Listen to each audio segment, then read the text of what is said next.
하나님 고맙습니다. 오늘도 저희들에게 이 오후 시간 좀 덥지만 하나님의 말씀 요한계시록을 다시 계속 들려주시니 고맙습니다. 이 말씀으로 우리 영혼들이 얼마나 하나님의 은총과 사랑 가운데 거한 백성들인지를 날마다 알게 하실 줄로 믿고 예수님의 이름으로 기도드립니다. 아멘.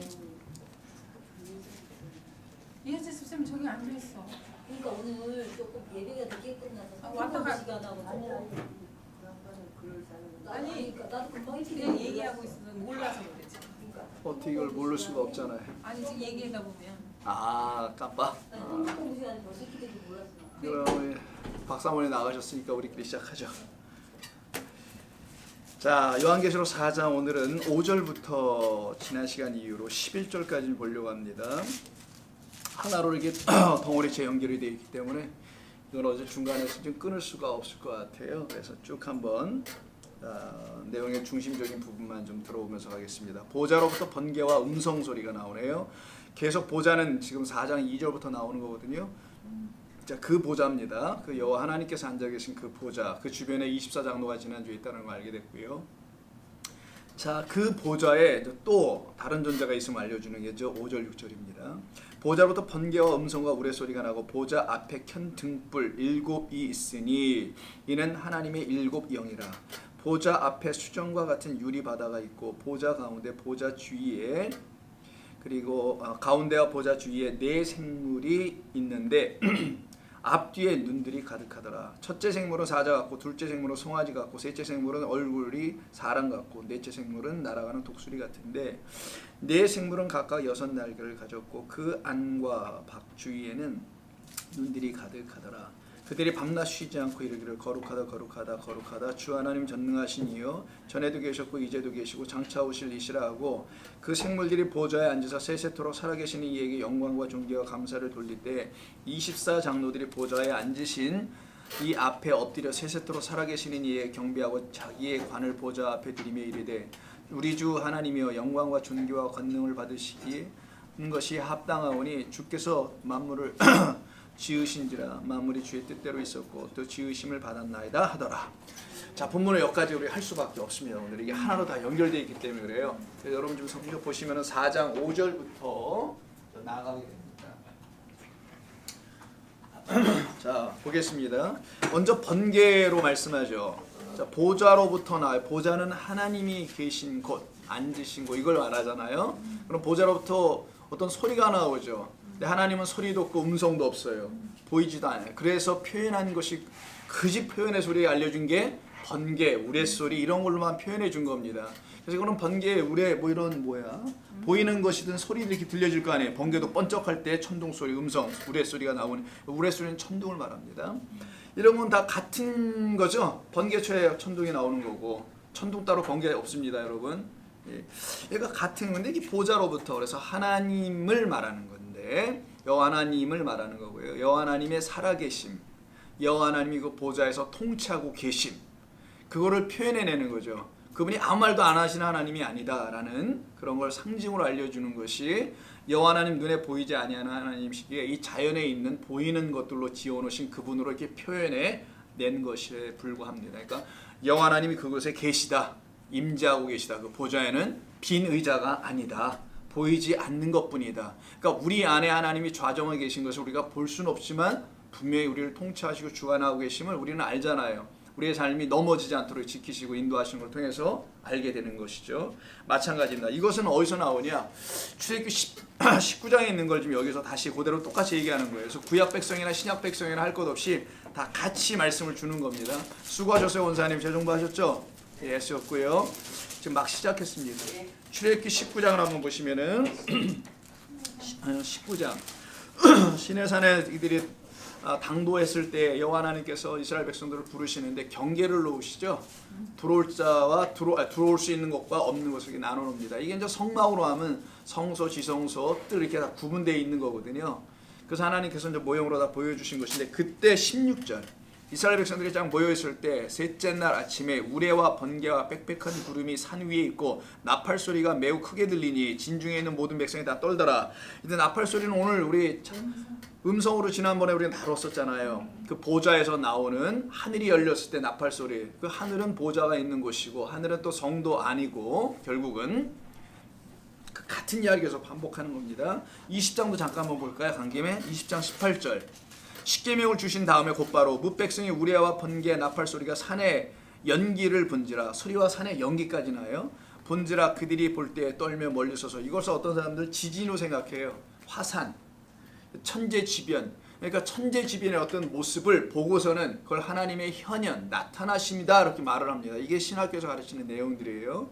그런 것이겠냐는 거예요. 이게 과연 하나님의 그 자연적인 어떤 현상 이런 걸 보고 지진이 있었다, 화산이 터져 올라와서 불기둥이 솟았다, 이런 것으로 설명을 해요. 사람들은 그런 물리적인 것으로 설명이 될 수 있는 하나님도 아니고, 이건 단 하나 자연, 이 모든 걸 지으신 그 하나님이시라는 것과 일치시킨 것뿐이란 말이에요.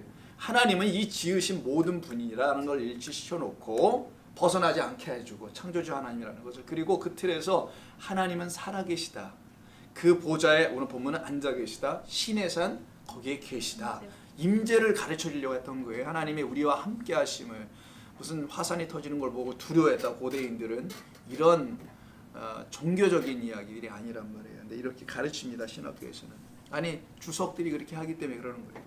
자, 그래서 이 두 군데만 봐더라도 똑같은 내용이 기록된 것을 우리가 알 수 있죠. 그러니까 출애굽기의 내용이나 하나님이 임재하셔서 이스라엘 백성들에게 처음으로 등장해 나타내 주신 부분이잖아요. 이런 모습으로는 오늘 본문에 나오는 겁니다. 다시 4장 5절로 가보실까요? 자, 계시록 4장 5절에 보니까 번개 우레소리가 나는데 보좌 앞에 켠등불 7이 있어요. 너무 익숙한 말이죠, 여러분들에게는. 성소에 있는 7 등잔대를 말하는데, 그걸 알고 보니 이스라엘 백성들은 등잔대로만 맞단 말이에요. 제사장들이 7개 불이 켜져 있으니까. 근데 이게 뭐라고 가르쳐줘요? 성경은 이렇게 다 함께 이 짝이 있어요. 이 10만인지 2만인지 걔들은 짝이라는 걸 가르쳐준다 그러더라고요. 그런 무슨 짝복음이 아니고 성경은 그걸 갖다 두 증인이라고 그러는 거예요.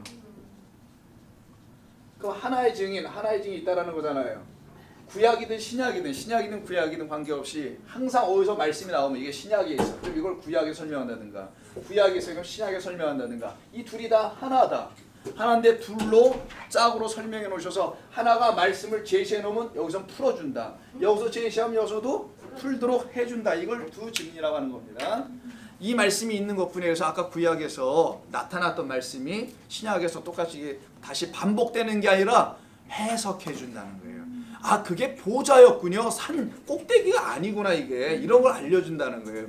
이스라엘 백성들은 산 속에서, 산 꼭대기에서 우리 모세가 율법을 돌판을 받아왔어요. 이런 걸로만 알고 있는데 그게 아니고 당신들 안에 그 율법이라는 하나님의 말씀에 임재하심이 있어야 한다는 걸 배워야 된다는 것으로 신약에서 다시 풀어 이렇게 두 증인으로 짝으로 알려준다는 겁니다.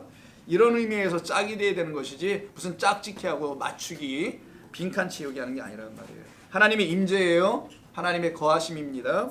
이것을 설명하는 거예요. 이때 일곱은 앞에서도 나왔었죠. 성령이에요. 7개의 영은 없습니다. 근데 7이라고 굳이 쓴 것은 0, 7의 0이잖아요. 7이라는 0이네. 안 나옵니다. 아, 저 목소리 잠깐만 가서 푹 쉬고 놀다 왔는데 왜 이렇게 배야 주지 마세요. 앉아서 이거 보세요. 괜찮습니다. 마실 시간도 없어요. 자, 그럼 물을 먹어서 될 일이 아니어서 그래요, 제가. 자, 7이라는 0이라는 거예요. 7 0은 같은 말입니다. 7개 0은 없어요. 그럼 뭐 어디 있어요, 7 0이? 하나의 0밖에 없지. 자, 0은 하나님이죠. 하나님은 0이시라. 하나님의 말씀이죠. 또 동시에 내 말은 영이요 생명이라. 이거 다 알고 계시니까 여러분들이 성경이 말하는 내용은 이런 거잖아요. 자, 영은 뭐냐? 7 말씀이다 라는 거예요. 이걸 7 언약이다 라고 한 거고, 창세기 1장에 있는 7번 말씀하시는 내용으로 지어나가셨다라는 그런 말이 되기도 하고, 이 7 말씀이라는 7을, 이 언약은 영원히 변치 않아서 앞에다 뭘 붙여요? 항상?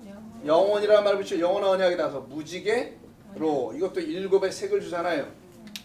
그래서 똑같이 같은 말을 계속 반복해 주시면서 당신의 약속을 언약을 우리에게 이루시는 그런 말씀을 주는 겁니다. 그래서 그래 그 7말씀 7째 날 첫째 날부터 7째 날까지 창세기 그 1장의 이야기가 이런 말이었구나라고 성막을 통해서 먼저 가르쳐줬던 거예요. 이스라엘 백성들에게 성막의 7 등잔대를 놓고선 이게 7째 날까지를 내가 설명하려고 하는 거야. 근데 등잔대 하나하나마다 빛이 비추죠.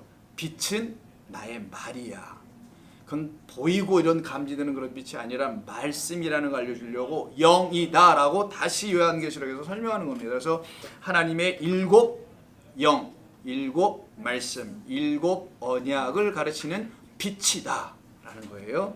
그래서 맨 처음에 빛으로 시작하잖아요. 창세기가 첫째 날 빛으로 이렇게 가잖아요.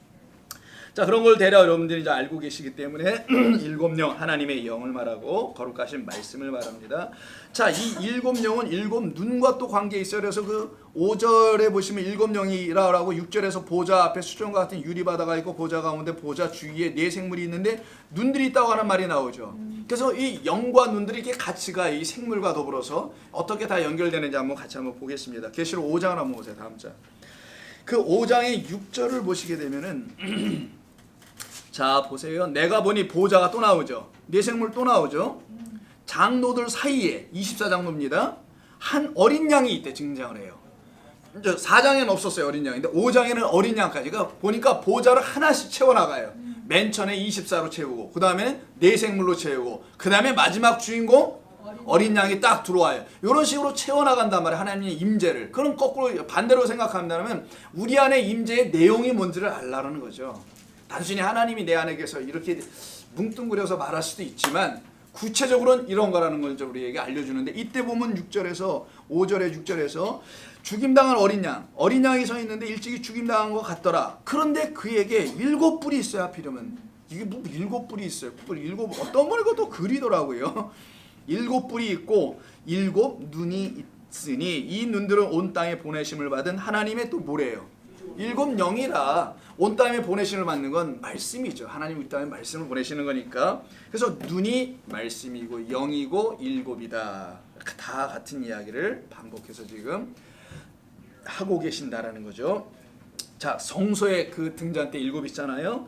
성소 그 어두운 곳을 비추는 그 빛을 비추는 7 등불이 7 영인데 즉 우리들하는 성소는 성령으로 지어지는 겁니다.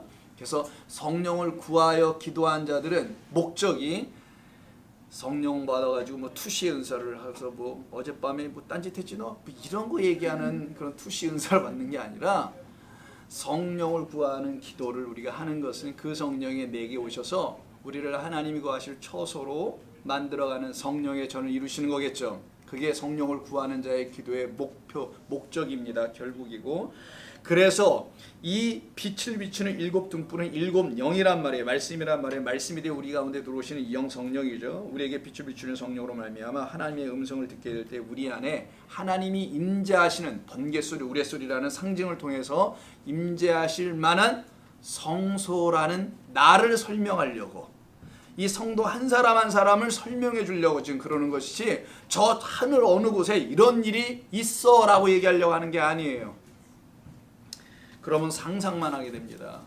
그런 게 아니고 우리 안에 이런 일이 이루어지고 있음을 요한이잖아요. 지금 보여주는 겁니다. 이때 좀 어려운 말이 나오는 게 6절이에요. 자, 보좌 앞에 수정 같은 유리바다가 좀 나오고요. 좀 어려운 말이죠. 수정 같은 유리바다. 자, 바다도 쉽지 않은데 수정 같은 유리바다가 더 어려워 보여요. 일단 보좌 가운데 보좌 주위에 보좌 가운데와 그리고 보좌 주위에는 4 생물이 있는데 앞뒤에 눈들이 가득하도다. 그래서 눈들은 지금 한번 살펴봤고요. 이때 수정 같은 크리스탈이에요. 크리스탈이라는 걸 말합니다. 똑같이 헬라어가 크리스톨론가 뭐 이렇게 써 있어요. 영어의 크리스탈 똑같은 거 여기서 나온 건데 이걸 우리말로 이제 수정이다. 지금 우리에게 필요한 건 시원한 수정과가 아닌가? 이 수정은 필요 없고 자, 수정과 같은입니다. 그런 유리 바다라는 것은 바다가 유리처럼 뭐 됐다는 것 같은데 이걸 갖다가 수정 같다라고 좀 얘기했습니다. 수정이라는 건 맑고 깨끗하죠. 유리보다 더 유리는 결이 있어요. 근데 수정은 그 결이 규칙적이고 깨끗해서 빛이 저기 여러분 보세요. 저기 뭐야 이런 시계 보면 여러분 유리로 되어 있는 그 미네랄 시계라고 합니다. 그런 유래를 미네랄이라고 그래요. 미네랄 아시잖아요, 여러분. 그냥 광물 속에 있는 거라서 우리 물을 마실 때 미네랄을 마셔야 된다고 하는데 그런 미네랄로만 되어 있는 것은 그냥 유리예요, 유리. 근데 크리스탈이라는 게 따로 있어요. 좀 다른 유리입니다.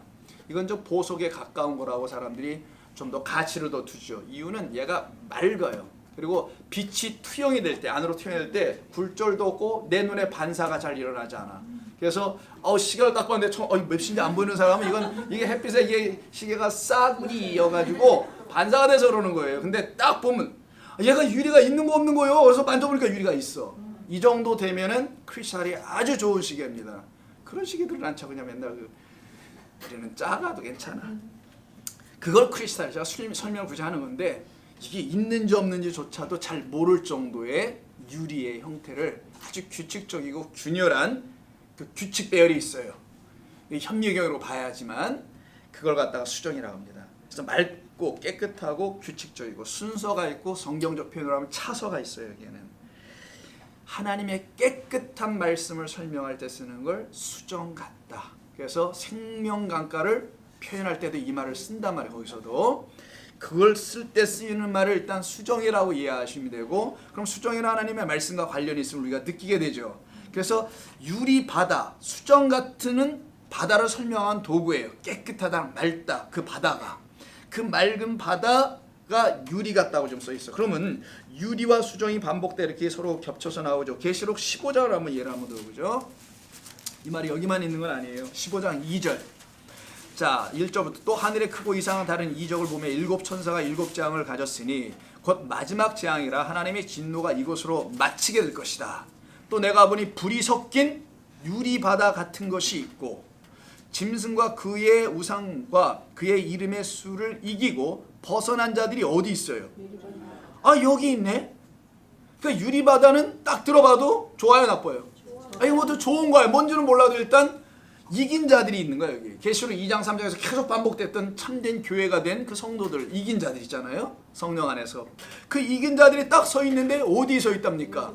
아니 무슨 바다에 어떻게 서 있어요? 베드로가 썼더니만 빠져 들어가던데. 그러니까 이게 그냥 바다가 아닌 거야. 깨끗한 하나님의 말씀이 흘러가는 그 바다. 그럼 여기가 땅이 하늘이에요. 그렇지. 그래서 궁창 위의 물, 이거를 설명하려고 하는 겁니다. 그래서 그 바다가 있는 거예요. 그래서 지금도 뭐 그 위에 어디 바다가 물이 있을 거라고 과학자들은 뭐 찾아간다고 하는데 있겠죠. 어딘가에 뭐 물 없는 데가 있겠어요.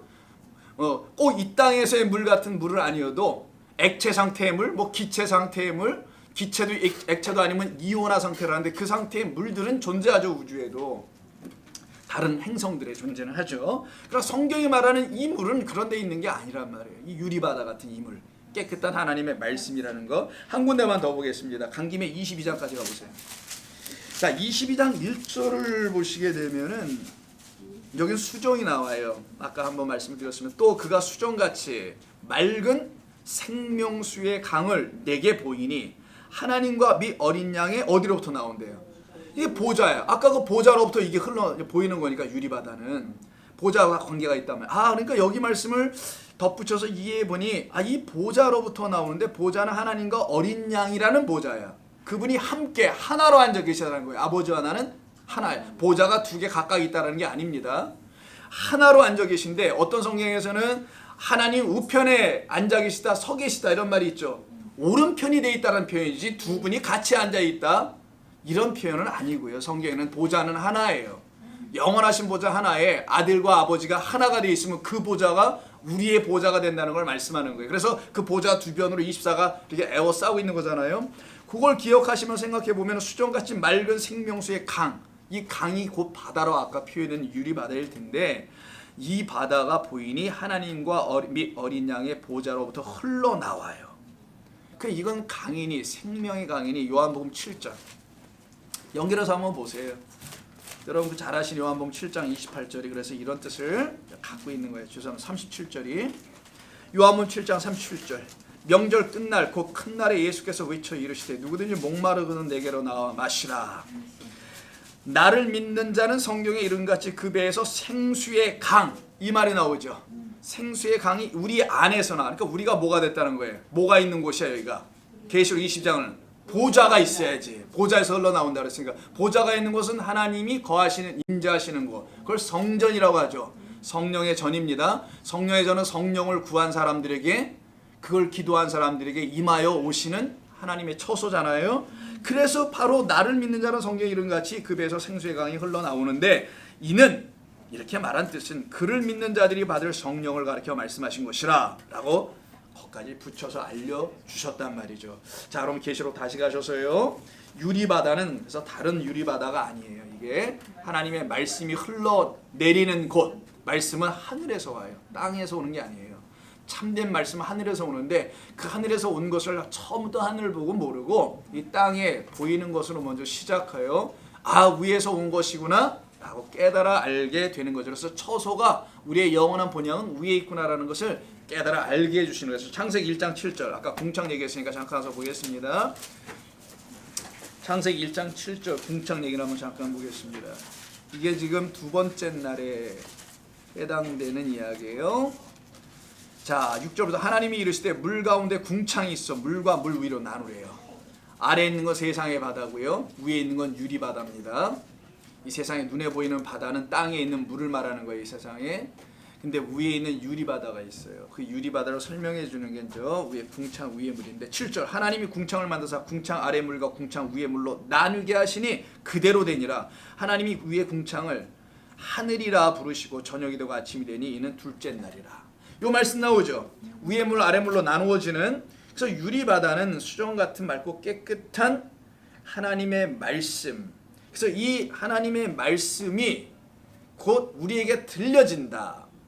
이 말은 성경을 우리가 읽을 때 성도가 들려진다라는 말은 계시록 4장 1절에서 처음부터 얘기했던 그대로 가서 보세요. 하늘에 열린 문이 있는데 그 들은 바 처음에 내게 말하던 나팔 소리 같은 음성을 통하 이리로 올라오라면서 하늘의 문이 이렇게 열리는 거 있죠. 그게 궁창으로 이렇게 가리워져 막으로 가려져 있던 것이 이렇게 열려서 위에 있는 궁창 위에 있는 것이 보여지는 거란 말이에요. 근데 위에 있는 게 보여질 때 유리바다처럼 보여지고 깨끗한 수정 같은 하나님의 말씀이 내게 임하여 오는 것이라는 걸 가르쳐 주는 거예요. 그거는 오직 하늘에만 있다. 그래서 하늘에 열린 문을 통하여 유리바다가 보이는 것으로 지금 성경은 요한계시록에서 연결하여 가고 있는 거예요. 우리 가운데 무슨 바다가 더 있다라는 것을 얘기하는 건 아닙니다. 그런데 이때 네 생물이 나타나요. 첫 번째 사자 보세요. 6절인가? 7절에 나오죠. 7절에 사자, 두 번째는 송아지, 세 번째는 얼굴이 사람 같아요. 네 번째는 독수리입니다. 이래서 독수리 사형제인 거예요? 이 뭐예요? 그래서 네 생물이에요. 오늘 저 주로 우리가 좀 많이 다루게 될 텐데 이게 네 생물인데요. 왜 네 생물이 여기서 우리 등장이 되는 건가? 자, 좀 한번 보겠습니다. 자, 네 생물이라고 얘기하는데, 자, 네 생물 보좌 가운데 그리고 그 주변에 있다고 5절에 7절에서 말하나요? 6절과 7절에서 저 동시에 얘기하는데 보좌 가운데가 주변에 있어요. 자, 보좌 가운데 주변에 있다고 명시합니다. 보좌 주변에 있었던 존재들이 이미 5절까지 있었어요. 그게 뭡니까? 24 장로들이 있었어요. 이미. 자, 그럼 24 장로들의 얘기를 놓고 보좌를 한번 보겠습니다. 보좌 주변에 24가 있으려면 이렇게 두 겹으로 있어야 된다 그랬죠. 자, 레이지파는 요셉의 아들이 둘이 되었기 때문에 그들을 다 이 안으로 복속시켜야 될 이유, 이스라엘 12지파로 넣는 이유 때문에 이 레이지파가 들어가면 13지파가 되겠죠. 그렇지 않겠어요? 요셉 아들이 둘이니까 그럼 벌써 이미 12이 된단 말이에요. 그래서 아니 되니까 어떻게 되겠어요? 하나를 그 빼지는 게 바로 레이지파를 빼서 그들은 요 성막이 아니라 법계, 요 중심 가운데다 먼저 갖다 집어 넣어버린 거예요. 그리고 나머지 또 셋씩 지파별로 지난번에 했으니까 에워싸게 해줘. 요걸 통틀어서 24라고 우리가 얘기를 했던 겁니다. 자, 이게 바로 첫 번째 4장 4, 5절에 이야기된 24장로들이 보좌 중심에 흩어져 있는 성도를 말하는 것이라고 우리가 얘기를 했었어요. 지난 시간에요. 자, 그런데 지금 6절과 7절에서는 네 생물이 나와요. 네 생물. 네 생물이 또 여기를 에워싸고 있대. 이 가운데 중심을 해가지고 1, 2, 3, 4로 흩어져 동서남북으로 이 진영을 군대를 짠 여기와 관련이 있다라는 거예요. 그러면 24장로와 이 보좌의 네 생물은 짝으로 같이 있다라는 거잖아요. 그러면 네 생물도 웃다가 집어넣지? 그러면 1, 2, 3, 4입니다. 순서는 이렇게 써 있어요. 1, 2, 3, 4인데 동서남북이지만 성경에서는 1, 2, 3, 4로 해요. 자, 이런 순서대로 각각 생물이 또 있어요. 그럼 이 생물은 또 24장로하고도 무관하지 않겠어요? 결국은 다 같은 얘기를 할 거 아니겠냐고요. 그러면 하나씩 있는 거 아니에요? 번호가 그렇지만 여기도 하나 여기도 하나. 그러면 우리가 그 잘하는 거 10개 중에 하나 대표죠. 그럼 24를 만드는 요 옆에 있는 거 있죠? 셋으로 확장된 것뿐이죠. 세 아들과 세 지파잖아요. 그 지파 아들이든 이 셋을 대표하는 게 옆에 있는 하나로 존재하는 생물이라는 겁니다. 그러니까 네 생물이 또 있어가 아니고 다 똑같은 거예요, 사실은. 그러면 24장로도 성도를 말하려고 하는 거였었다면 네 생물도 결국 누굴 말하겠어요? 우리라는 성도를 말하려고 하는 것일 수밖에 없다라는 거예요. 이들이 사실 뭐 주변에 다 있는 거예요, 뭐 주변에. 그때 법계 주변에 다 있는 거니까. 우리는 항상 이 언약궤 중심에 묶여 있는 자들이니까. 그래서 벗어날 수가 없으니까. 그럼 이 네 생물도 결국은 셋을 대표하는 각각 세 지파를 대표하는 세 아들을 대표하는 대표 선수들이다. 그래서 첫 번째 누구라고요? 아니, 동물로 사자. 두 번째는 송아지. 세 번째는 사람 얼굴 같아요. 여기는 독수리. 이렇게 되는 거예요. 그래서 이게 각 지파의 깃발에 기어진, 여기는 유다 지파, 단 지파, 에브라임 지파, 뭐지 내가 헷갈린다. 루벤 지파. 이렇게 되는, 지난 시간에 했던 그걸 그대로 지금 반복하고 있는 것으로 여러분이 이해하시면 되는 겁니다. 그럼 내 생물이 무슨 이게 뭐 에일리언이야, 뭐요? 이런 송아지야, 동물이야, 이런 게 아니에요.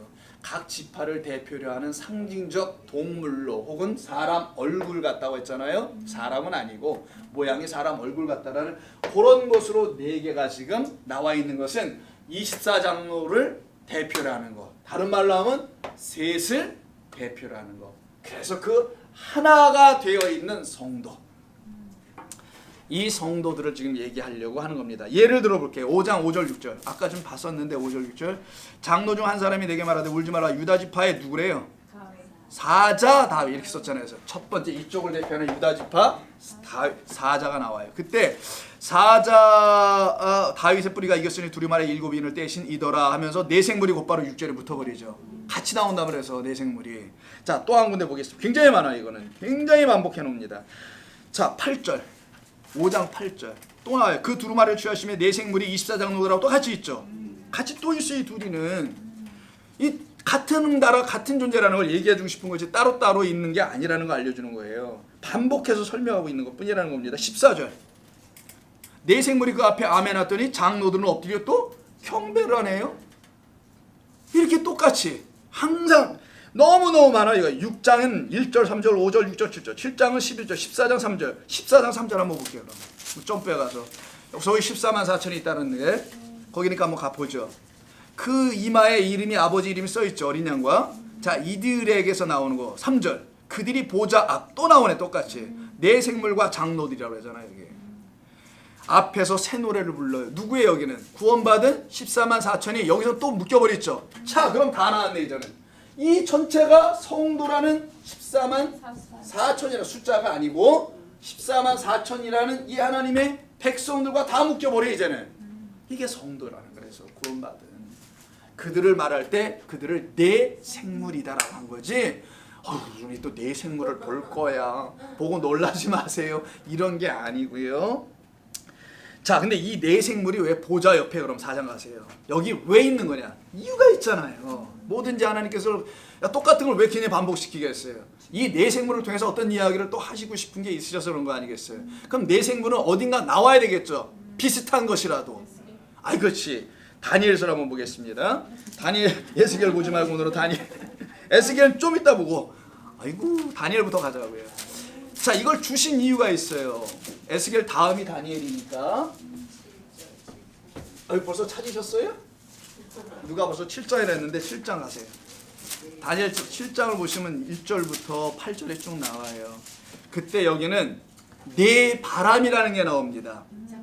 7장 다니엘서 7장 자, 네 짐승 네 바람 나와요. 2절 다니엘이 진술하여 이르되 내가 밤에 환상을 보았는데 하늘에 네 바람이 큰 바다로 몰려 불더니 그 바람 때문에 뭐가 일어나요? 짐승 넷이 바다에서 나와. 이게 바다에서 올라오는 짐승이에요. 요한계시록에 땅에서 오는 짐승이 있고요. 바다에서 짐승이 나오는데 모양이 각각 다르더라. 첫째는 사자 같은데 독수리 날개를 가졌고, 두 번째 넘어가요. 둘째는 공 같대요. 세 번째는 표범 6절. 네 번째는 무서운 짐승이야. 열뿔이 막 있어. 그냥 무서운 짐승이야. 근데 이 네 짐승이 뭐냐? 바다에서 나오는 하나님을 대적하는 자들입니다. 결론만 얘기해 드리면 하나님을 대적하는 자들의 숫자도 또 이렇게 넷으로 나와요. 요 넷이 그대로 살아 역사하게 하면 안 되니까 누가 등장하냐? 이들과 싸워 이길 자가 있어야 되겠죠. 요들을 갖다가 바다에서 올라오는 짐승, 거짓 증거를 하는 짐승들이라고 하는 겁니다. 이들과 대항할 자는 두 증인밖에 없어요. 그 하나님의 백성, 그 이름의 이마에 인침을 받은 자들이죠. 이름으로. 그들을 놓고 말할 때에 이 거짓 바람에 의해서, 바람이 불었다고 하잖아요. 거짓 바람에서 막 들고 일어나. 바다에서 수많은 존재들이 그걸 대표로 넷으로 설명한 것뿐이에요. 수많은 존재가 여기 있죠. 대표로 넷으로 말한 것뿐입니다. 이들과 이들을 하나님의 뭐라고? 여호와의 군대다라고 하죠. 이들을. 이 군대와 거짓된 바다에서 부는 바람이라서 일어나는 그 군대가 있어요. 그 군대를 넷으로 여기서도 설명했죠. 그들과 싸우는 이야기, 대적하는 이야기를 성경이 그리는, 이걸 아마겟돈에 다 불러 모은다고 나중에 그런단 말이에요. 요때 이 네 짐승은 누구냐? 이거는 역사 속에서 등장한 제국을 설명하는 겁니다. 그거 다 해석이 나와 있어. 다니엘서에. 첫째 바람이 불었을 때 나오는 첫째 짐승은 잘 아시는 바벨론이고요. 바벨론에서 멸망당한 메데 바사라는 페르시아 제국을 말하고, 세 번째는 헬라 그리스고, 네 번째는 로마입니다. 이 세력들이 들고 일어난다는 걸 네 짐승으로 설명하는데, 그 짐승과 대적할 여호와의 군대가 있다. 여호와의 군대는 무슨 특별히 군대가 아니라 하나님의 백성 성도 14만 4천이다. 이들은 바로 성도예요. 하나로 대표된. 이들을 대항하여 싸울 성도를 설명하기 위해서 네 생물을 지금 말하고 있는 것뿐이에요. 네 생물 곧 여러분입니다. 여러분 성도 한 사람 한 사람이 네 생물에 다 편입해 들어가 있다라는 거예요. 그래서 거짓 선지자들이 하나님의 백성들을 비진리로 환난 가운데 빠뜨릴 때에 그 환난에 빠진 자들을 건져내는 하나님의 여호와의 군대를 말하는 거예요. 그럼 네 생물은 에스겔서 1장 10절에 나와요.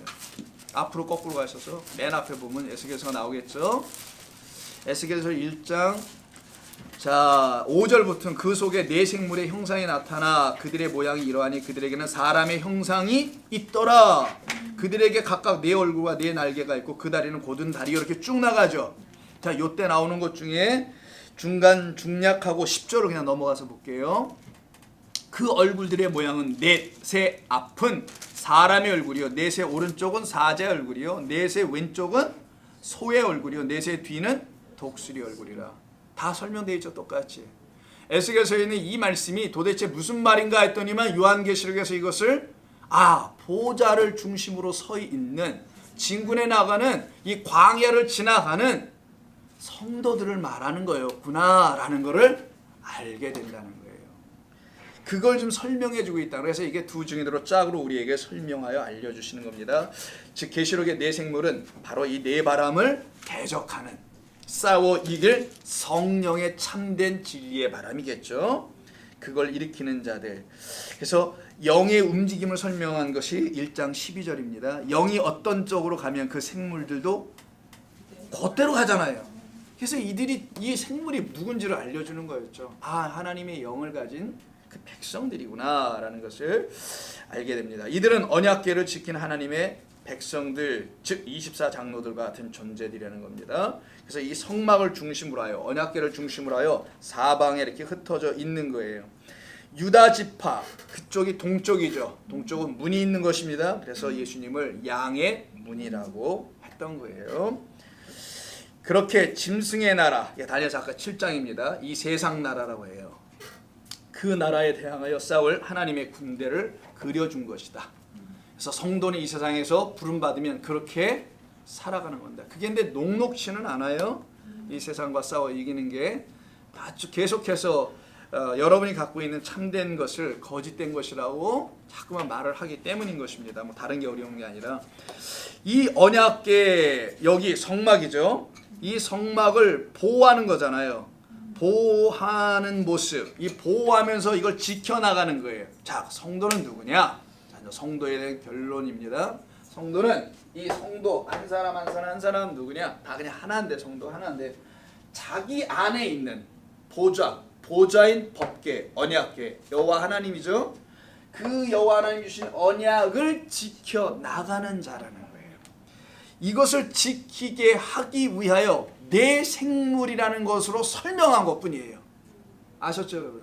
내 생물은 싸우는 자, 내 바람과 나는 내 생물이 되어 내 바람, 거짓된 바람들과 싸우는 것. 뭘 지키려고? 내 안에 주신 약속이라는 언약을 참된 말씀으로 알아듣고 그러기에 난 이것을 내 마음에 간직하고 지켜내는 거예요. 그래서 창세기 3장 24절.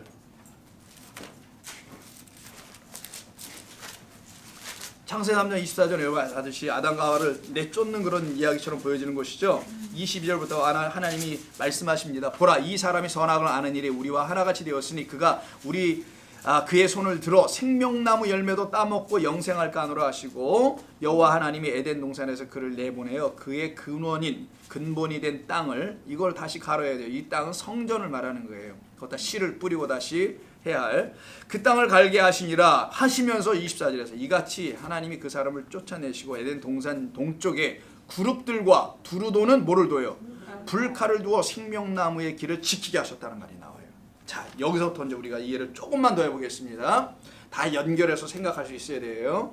자, 부르두는 불칼, 옛날에는 화연검이라고 번역을 했어요. 자, 화연검이라는 불과 뭐 연기가 나는 건지 모르겠습니다만 그 화연검이라는 그 불칼을 둬요. 자, 화연검은 뭐냐라는 거지 그러면. 그리고 생명나무는 또 뭐냐는 거지. 화연검으로 생명나무를 지키게 하는 거잖아요 지금. 자, 불칼은 뭡니까? 예수 그리스도의 칼은 항상 내가 칼이야. 내가 나를 던지러 온 거야. 내가 불이야. 내가 나를 던지러 태우러 온 거고 배러 온 거야. 나로 배워지지 않으면 안 돼. 나로 태워지지 않으면 안 돼. 진리의 성령으로 말씀으로 배워지고 태워져야 하는 거야. 근데 아쉽게도 오늘 2부 설교가 녹음이 안 됐어요. 예, 확인해 보니까 녹음이 눌렀는데 안 됐더라고. 자, 그런데 오늘 이런 얘기를 아까 설교 시간에 했던 거 기억나세요 대략? 자, 그 검으로, 성령의 검이에요 이게 바로. 그 검으로 막아지고 태워지고 베어지고 잘라지고 다 끝나야 되는 거란 말이에요. 그 검은 그리스도 예수예요. 예수는 언약으로 오신 분입니다. 언약 겉의 것이 아니라 안에 있는 영원한 것인, 그래서 새 언약이라고 말씀하는 거죠 신약에서. 자, 부르도는 불칼, 예수 그리스도 언약궤 안에 있는 생명나무를 지키는 거예요 지금 이게.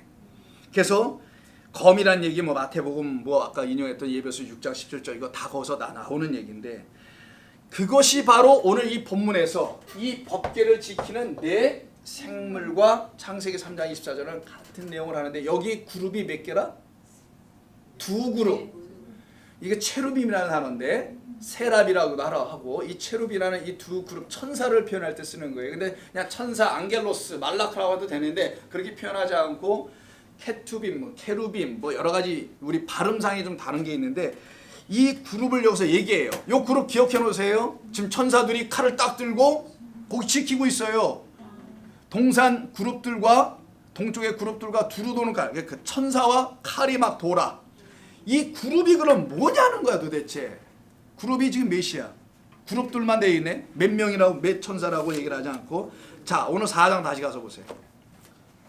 이게 하나로 다 연결되어 있다는 걸 알 수 있어요. 8절. 네 생물은 각각 6날개를 가졌고 그 안과 주위에 눈들이 가득하더라. 그들이 밤낮 쉬지 않고 이르기를 거룩하다 하죠. 네 생물을 보니까 날개가 있네. 날개가 있는 건 상식적으로 누가 날개겠어요? 소위 천사겠지. 그쵸? 우리가 그냥 애들이든 애들이 아니든 예수 믿든 안 믿든 간에 다 천사가 날개에 따라 이렇게 하잖아요. 하고 갑자기 그냥. 그 천사가 날개가 있단 말이에요. 그래서 날개를 가진 게 천사예요. 그룹이라는 것은 바로 그 천사를 말하는데 잘 들어보세요. 이 그룹이야 한국말로 구예요? 그자야? 그룹이겠지. 자 한국말로 이렇게 써 있는데 이 그룹이라는 혹은 그룹이라는 말 이상하다. 이 말을 케루빔이라고 합니다. 자 케루빔이라고 하는데 히브리어예요. 이 케루빔은 천사를 말하는 거예요. 근데 천사인데 어떤 천사냐? 지식을 전해주는 천사예요. 이게 중요합니다. 지식을 전해주는, 지식을 혹은 다루는 이런 의미의 천사를 케루빔이라고 해요. 그럼 우리가 알아야 될 지식은 여기에 다 담겨있네. 법궤 안에 있는 지식밖에 없어요. 요 지식이 네바람에서 불려져서 바다에서 올라오는 짐승들에게 이 지식이 가서 거짓된 말로 거짓된 지식으로 바뀌지 않도록 내 생물이 지키듯이 이 법궤 생명나무가 있는 그곳을 그룹이 지금 화영검과 함께 지킨다는 걸 말합니다. 그 법궤를 지키고 있는 천사는 알고 보니 내 생물은 알고 보니 그룹은 알고 보니 또 우리야. 성경이 말하는 건 그거예요. 실제로 우리에게 적용돼서 우리를 알게 해주는 거니까. 여기까지 다 이해하세요? 이 천사를 말하는 게 아니에요. 뭐 하늘에 있는 법궤 지킨다는 게 아니에요.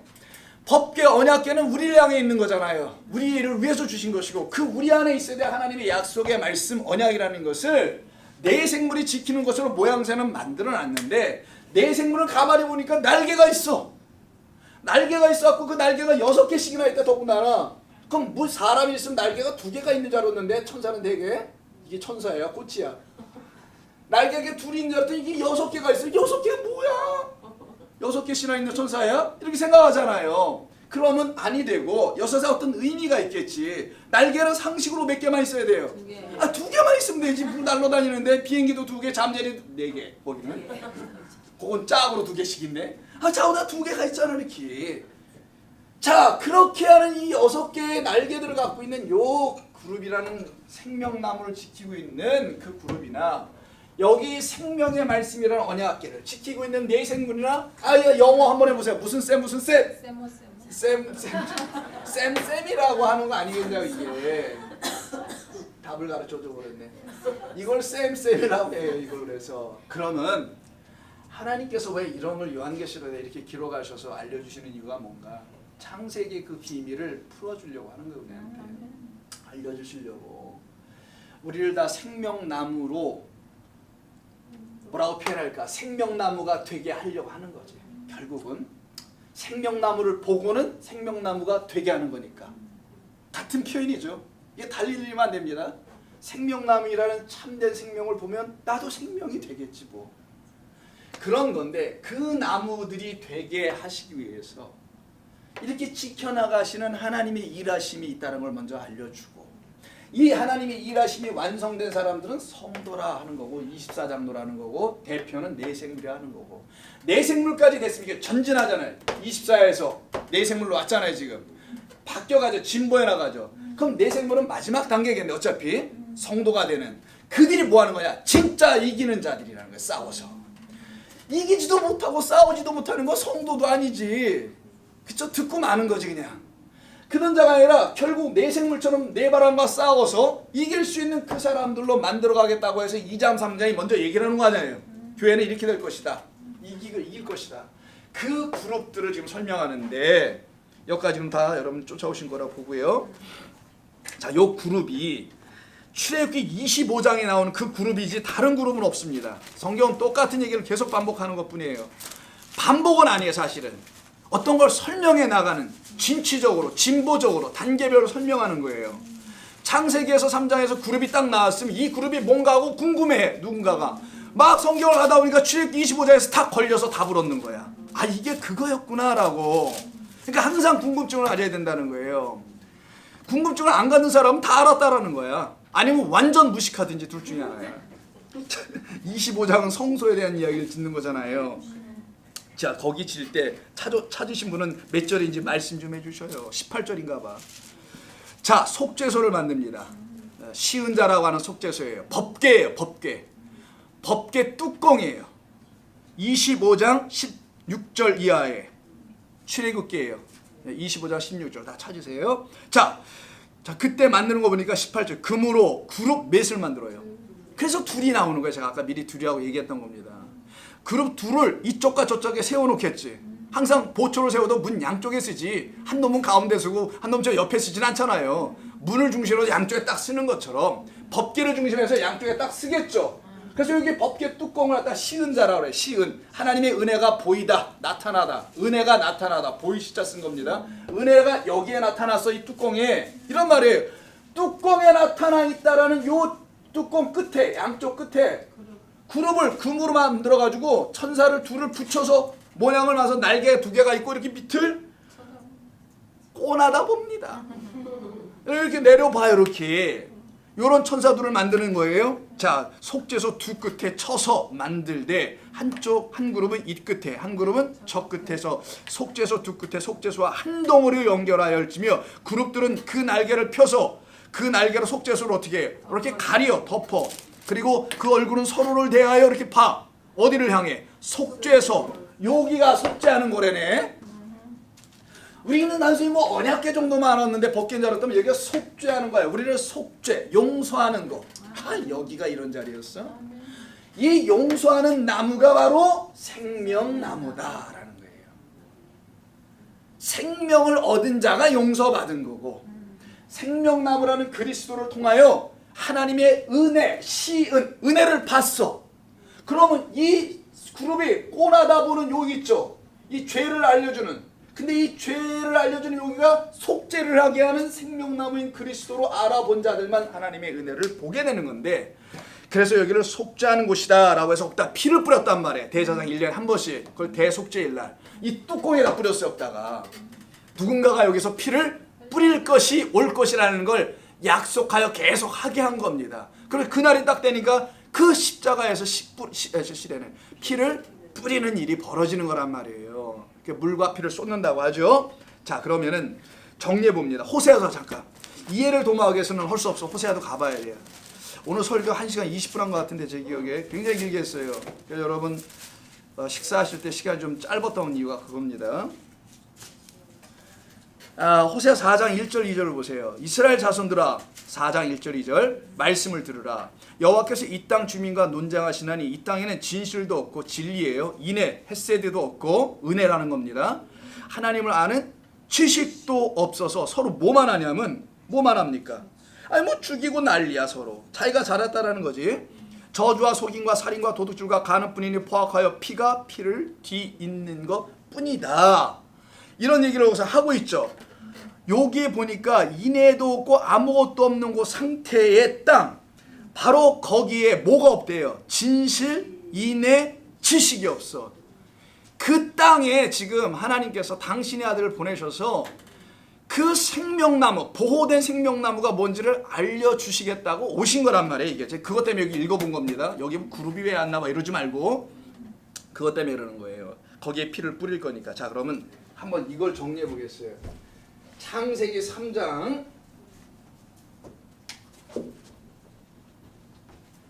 창세기 3장과 그리고 또 여기 본문에서는 계시록 4장 있었죠.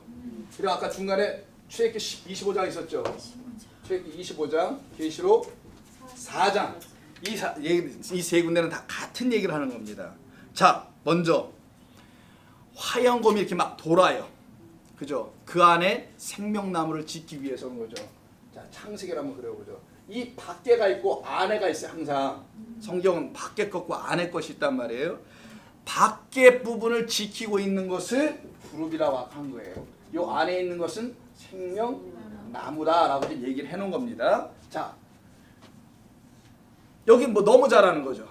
뜰이 있고 성소가 있죠. 성소, 지성소가 있고 뜰이 있는 것 뿐이잖아요. 이걸로 그려낸 거예요. 밖에 거 안에 거가 있어요. 똑같이. 자, 계시록 4장에서 보자고요. 똑같이 법계를 중심으로 하여 생물들이 있죠. 네 생물 1, 2, 3, 4라는 각각 하나를 대표하는 생물들이 있죠. 다 똑같은 얘기를 하고 있단 말이에요. 성경에. 그거를 좀 다르게가 아니라 어떤 것을 가르치고 알려주려고 표현을 다르게 해서 우리에게 뭘 더 보여주는 것뿐이죠. 하나님 일하심의 내용들을. 그래서 창세기 3장에서 하시는 일이 무엇인지를 25장에서 출애굽해서 깨달아 알게 되면은 계시록 4장에서 네 생물이 왜 보좌 주변에 있는지도 알게 됩니다. 이 모두를 다 하나로 뭐라 하냐? 이게 성전이고 이걸 땅이라고 그러는 거야. 이 근본된 토지 땅이라고 돼 있죠. 그걸 갈아야 해. 이걸 농부라고 하는 겁니다. 씨 뿌리는 자. 자, 이 일을 이루는 거예요. 근데 하필은 왜 날개가 근데 6이야. 자, 4장 8절 가보세요. 4장 8절은 날개가 8이에요. 각각 6날개를 가졌대요. 야, 계시록으로 가야지. 예.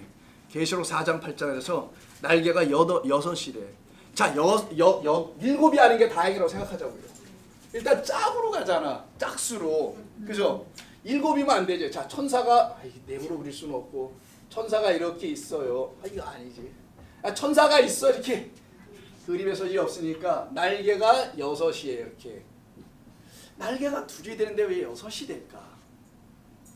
내 생물이니까 천사는 날개가 2개 있는 게 우리가 상식적으로 아는 건데 왜 이 천사는 날개를 6개나 가질까? 6날개를 가진 천사가 이사야 또 나옵니다. 이사를 부를 때 그 천사가 그룹이 날라올 때 그가 6날개로 2날개는 모를 가리고 2날개는 모를 가리고 있어. 이게 다 그때도 6날개를 가진 천사가 어디서도 나와. 한 번 더. 여기만 있는 건 아니란 말이에요. 다 성전에 있는 자들에게 하나님의 성전에 있는 어떤 존재를 설명할 때 쓰는 건데, 자, 6날개. 자, 왜 6날개를 했냐? 아까 말씀드린 대로 요 법궤를 통해서 각각 몇씩 있다고 했어요? 셋을 대표한 하나죠. 자, 그럼 이 하나가 이 셋을 대표하니까 각각 이들이 뭐라는 거예요? 날개가 있는 천사들이란 말이에요. 하나님의 백성. 그들을 대표한 이들을 다 갖고 있음을 대표하기 위해서 6이 된 것뿐입니다. 뭐 어려울 것도 없는. 그래서 제가 그 말씀 어렵게 괜히 어려운 거 나올 줄 알았죠. 제가 설명하고서도 너무 어렵지도 않은 괜히 그냥 어려운 것이 있을 거라고 생각을 만들어 드렸는 생각이 들었는데 그래서 6일 뿐이에요. 그래서 이 하나와 이 셋은 같다라는 거였다라는 거예요. 틀리지 않고 같은 존재였다. 얼른 가셔요. 늦지 말고 같은 존재였다라는 걸 알게 됩니다. 여기까지 들었으면 다 듣고 가시는 거예요. 나머지는 영광이야. 자, 그래서 6날개를 가졌었던 거예요. 세 천사가 아니라 한 천사 안에 그 셋을 대표하는 자로서 있었기 때문에 각각이 전부 다 겹쳐 있었던 거예요. 세 사람 쫙 세워놓고 손을 벌리라고 보세요. 저 앞에서 보면은 손이 6개가 있는 것처럼 보인단 말이에요. 날개가 그 모양을 여기서 그려내고 있는 것뿐인 거예요. 하나님의 말씀을 깨달아 알게 되면 이런 거를 어렵게 생각할 거 하나도 없게 됩니다. 이건 대단한 것도 아닌 거고 뭘 엄청난 것을 발견한 것도 아닌 거고 이런 거는요. 근데 중요한 거는 그 8절에 있는 눈이에요. 눈. 이런 건 지나가면 안 돼. 6개가 뭔지 몰라도 괜찮습니다. 그럼 괜찮아요. 근데 눈은 좀 알고 와야 돼. 눈들이 가득했다니까 이게 무슨 얼마나 많다라는 거야. 이런 느낌이 들잖아요. 그럼 눈을 막 잔뜩 끓여다가 눈을 그냥 이런 건 아닐 거고, 그죠? 근데 눈이 안과 뭐라 그래요? 그 주위에 있다라고 돼 있어요. 자, 안과 주위는 안의 반대편에 있는 걸 말합니다. 그 안의 반대편은 밖이죠. 안에도 있고 밖에도 있어요. 눈이. 이런 표현이에요. 그러면 이 천사가 안에도 눈이 있어? 뭐 밖에 있는 거 그러면 이해하겠는데 안에 뭐 어떻게 눈이 또 있어 속에? 이해가 좀 안 되죠. 그렇게 생각하려니까 더. 이 눈들이 안과 밖에 있다라는 말은 안의 것도 보게 하고 바깥의 것도 보게 하는 눈들이 있다라는 거예요. 그럼 누구의 이게 도대체? 여러분들이지 누구겠어요. 겉의 것을 보고서 안의 것도 볼 수 있는 눈이 있어야지. 이걸 말하려고 하는 거지. 이게 그래서 성도라는 걸 알려주려고 하는 거예요. 이게 바로 겉의 것을 이렇게 보잖아요. 창세기를 통해서는 출애굽기를 통해서 이 겉의 것을 보는 눈도 있고 이걸 또 투시 현사 그래. 그 기도 많이 해서 투시 현사를 받아가지고 뚫어지게 봤더니 안의 것이 보여져. 안의 것을 보려면 안의 눈으로 봐야지. 겉의 눈 가지고는 안의 눈을 못 보죠. 안에 있는 것을. 이해하셨어요? 이 세상 정도로 보고 뭐 파악하고 여기에 뭐 삼남한성이 어떻게 돌아가니? 이 정도 얘기해가지고는 그 눈으로 안에 있는 것을 볼 수가 없죠. 이걸 지어놓으신 그 하나님이 안 보여지지.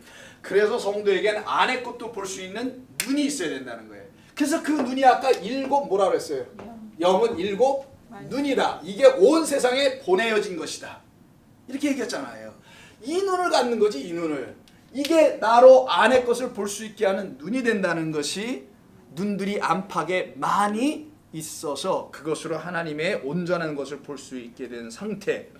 이렇게 보게 되니 하나님의 말씀을 문자로 보는 자, 아까 조문이라고 했었죠. 문자로 보는 자가 아니고, 더 나아가서 이게 그라마티스니까 문법으로 보는 게 아니에요. 문자대로 막 이걸 뭐 파자하고 설명하고 이러는 게 아니에요. 성경은 이거는 그게 무슨 뜻인지 정확하게 알기 위해서 그걸 가르치려고 하거나 알려고 하는 여러 성도님들이 1차적으로 하는 과정에 불과한 거예요. 그거는. 근데 그 과정을 여러분이 안 하고 교회에 오시기 때문에 제가 설명을 할 수밖에 없어요. 그걸 설명을 붙이는 것뿐이지, 그 정도 다 알아듣고 있으면 그 안 해도 됩니다. 나중에는 그냥 이걸 읽으면 되는 거야. 이거 뭐 오역이 좀 있어도 그냥 다 알아듣게 돼요. 여러분 스스로 바로잡아 읽어나갈 수 있을 거라 봅니다. 그러는 것뿐이란 말이에요. 그래서 이들이 하는 일은 뭐냐, 하나님의 말씀을 문자로, 즉 겉의 것으로 보는 눈만 갖지 않고 안의 것으로, 참된 진리의 것으로도 볼 수 있는 눈을 갖게 합니다. 이때 이들이 하나님을 보게 되니 뭐라고 해요? 생물들이 밤낮 쉬지 않고, 어떤 분은 천국에 가면 밤낮 쉬지 않고 찬송만 한대. 난 그런 거기 굉장히 짜증날 것 같아요. 아니 뭐 그렇게 여기서 찬송을 하루 종일 하겠냐고요. 뭐 환자야? 하나님이 여러분 기계로만, 기계도 그렇게 못합니다. 기계도 하다가 빠 때려 나가요. 무슨 그런 일이 있어요. 그런 일을 하겠다는 게 아니에요. 이게 거룩하다 걸어 3번 무료 말을 하네요. 하나님을 찬양하죠. 장차 오시는 게 아니라 지금 오고 계시는 하나님을 찬양합니다. 이 생물들을 보자. 9절 보니까 세세토록 살아계시는 이에게 영광과 존귀와 감사를 드리네. 왜? 이 눈으로 다 봤기 때문에 나를 구원하신 이가 그 어린 양에게 있도다. 그것을 그들이 알았기 때문에. 그래서 영광과 존귀와 권능이란 말이 2번 반복돼요.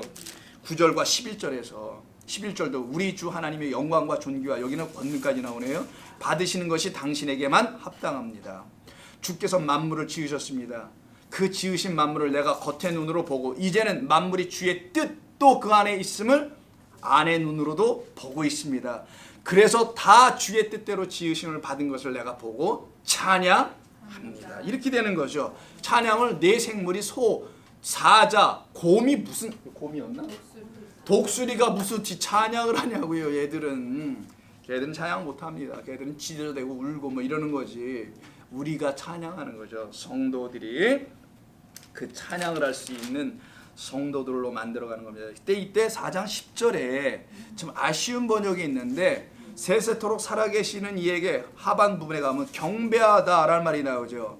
그리고 자기 머리에 썼던 그 금면류관 있잖아요. 그걸 자기 것이 아니니까 그걸 주신 분에게 돌려드리는 모습이 나오죠. 보좌의 앞에 던져드리죠. 이렇게 드리는 그 24장로의 머리에 쓴, 즉 자기 머리가 아니라는 걸 알았다라는 것이죠. 그리스도의 머리를 넘겨받은 자들입니다. 이들이 그때 이들이 세세토록 살아계신 이에게 경배한다고 했는데, 예배예요. 예배. 뭐 경배까지 경의를 표하며 예배하는 건가 모르겠는데 그냥 예배, 프로스쿠네오예요. 프로스쿠네오인데 엎드려 절한다는 그런 표현이죠. 이 경배, 예배가 경배가 아닌 예배. 요한복음 4장 24절 읽고 마칠게요. 요한복음 4장 수가성에서 만난 여인에게 예배를 가르쳐 주셨던 예수님의 말씀인 요한복음 4장 23절을 읽고 우리 맞춰봅시다. 너희는 알지 못하는 것을 예배하고 우리는 아는 것을 예배하노니 구원이 유대인에게서 남이니라. 이거 할례 받은 유대인이겠죠. 이제 23절 제가 먼저 볼 건데, 자 23절에 보니까 이런 말씀하세요. 같이 한번 읽어볼까요? 서셨으면, 아버지께 참되게 예배하는 자들은 영과 진리로 예배할 때가 오나니 곧 이때라. 아버지께서는 자기에게 이렇게 예배하는 자들을 찾으시느니라. 하나님은 영이시니 예배하는 자가 영과 진리로 예배할지니라. 그래서 지금 영과 진리가 된 자를 네 생물로 24장로로 확대되면 14만 4천이라는 어린 양의 신부들이에요. 이들이 다 하늘에서 내려오는 거룩한 새 예루살렘이라고 하는 하나님이 거하실 임재할 처소, 그 안엔 날마다 번개가 쳐 우레소리가 난다는 거예요. 그 음성이 날마다 들린다는 거예요. 그들 안에. 왜? 그 보좌에서 그 음성, 우레소리가 아까 5절에서 나왔죠. 등불 킨 그곳에서 쏟아져 나오기 때문에 그 보좌를 갖고 있는 요 마지막 단계, 계시록에 요들을 성도라고 하는 거예요. 성도로 가르치기 위해서 역으로 이렇게 간 거고, 앞으로 가면 이렇게 오는 거고, 이 성도들 안에 있는 이 보좌에 앉으신 이로부터 날마다 생명의 말씀을 듣는 것이다. 그러니까 여러분들이 말씀을 생명으로 듣게 되면 그들이 영원히 힘을 얻고 살아나는 겁니다. 이 무더위에 삶이 때로는 힘들고 좀 지칠 때가 있고, 여러분의 뜻대로 되지 않는 게 정상이고, 그래서 하나님의 뜻대로 지어져 가고 있는 것인데, 그 삶을 하나님께 감사하며 우리 복되게 살아가십시다. 하나님 고맙습니다.